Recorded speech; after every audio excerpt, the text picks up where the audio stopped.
Donald Trump was returning to New York from a fundraising event in Florida. As he walked through the VIP terminal accompanied by his security and advisors, his attention was caught by a solitary figure in a corner. A young man, wearing a worn-out jacket and clutching a crumpled passport, sat staring at the ground. Trump stepped forward, his stride firm, and approached the man. "Hey, young man, what are you doing here? Everyone's on their way somewhere, but you're just sitting here. Why?" The young man lifted his head and, upon recognizing who was speaking to him, flinched momentarily before replying, "This is my last stop. I have nowhere else." Trump furrowed his brow. "What does that mean? You're in America, the land of opportunity. It's up to you to take action." The man gripped his passport tighter and looked down. "My name is Amir. I fled from Afghanistan. My family is still there. I made it here, but staying isn't easy. I have no work permit, no status. Every day I live in fear. Today they could deport me. If I go back, I'll die with my family." Trump listened intently. He had spoken about immigration issues countless times, but now he was face to face with someone living the tragedy he had only discussed in theory. Trump placed his hands on his hips and began to speak. "Listen, young man. As the leader of this country, I've done everything to ensure America's safety.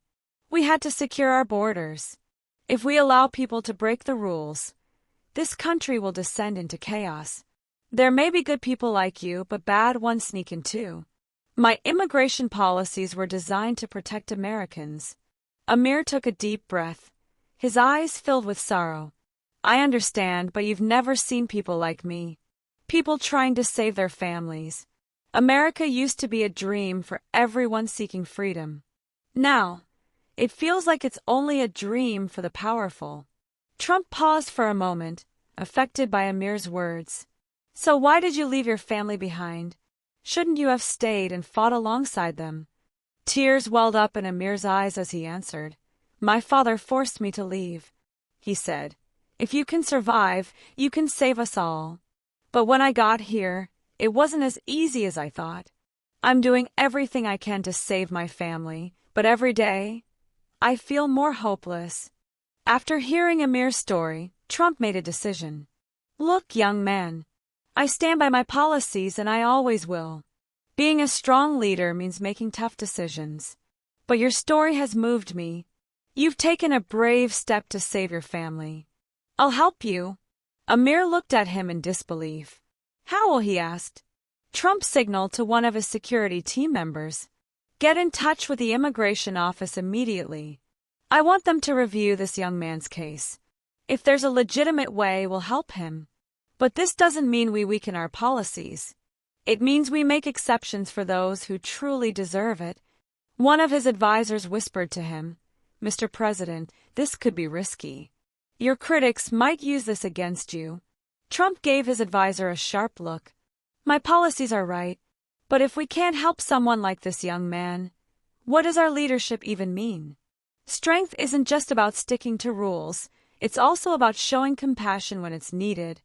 Amir couldn't hold back his tears. "Thank you for listening to me. Even this means so much. If I can save my family, I'll be forever grateful." Trump smiled faintly and placed a hand on Amir's shoulder. "There's no need to thank me, young man. America has always opened its doors to those in need during tough times, but only to those who deserve it. Someone like you might represent the spirit of this country. But remember, this opportunity isn't given easily. Work hard, save your family, and contribute to this nation." Amir nodded with determination. "I promise, I won't let you down." As Trump walked away from Amir, he reflected. He would never change the decisions he made as president. National security always came first. But now he could see the power of individual stories. Policies protected the big picture, but individual lives mattered too.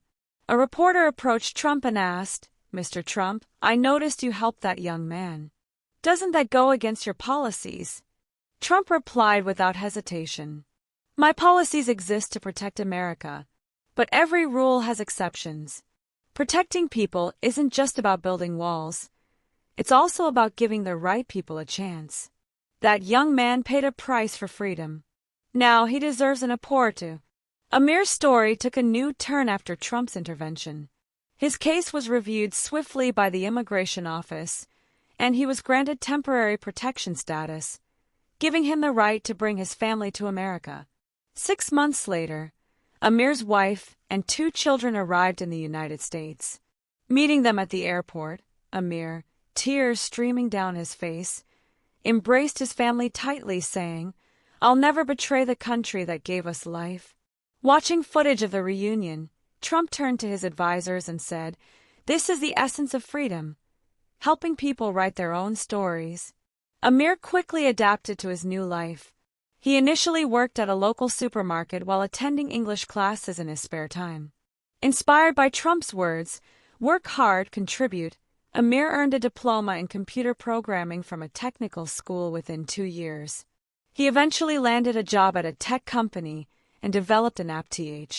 Years later, during a citizenship ceremony, Amir stood at the podium and declared, "This country didn't just give me a chance, it gave me a purpose. I turned that chance into an opportunity for my family and my community." America is built on rules and order, but its strength lies in its humanity. Today, I stand here as a free man because a leader showed me there's more than just rules. There's hope. Trump, watching the ceremony from afar, smiled slightly and said to his advisors, "This is why true leadership doesn't just enforce rules. It offers hope when it's needed most. Anyone can defend policies, but a strong leader knows when to show compassion." Amir's journey became a testament to the true meaning of American freedom. He was no longer just an immigrant. He was a citizen who brought value to America. He had provided a new life for his family and proven that the American dream was still alive. This brings us to the end of the story. Thank you for watching until the end. I hope you enjoyed the story. If you did, don't hesitate to like the video and share it with your friends. Subscribe to our channel and turn on the notification bell.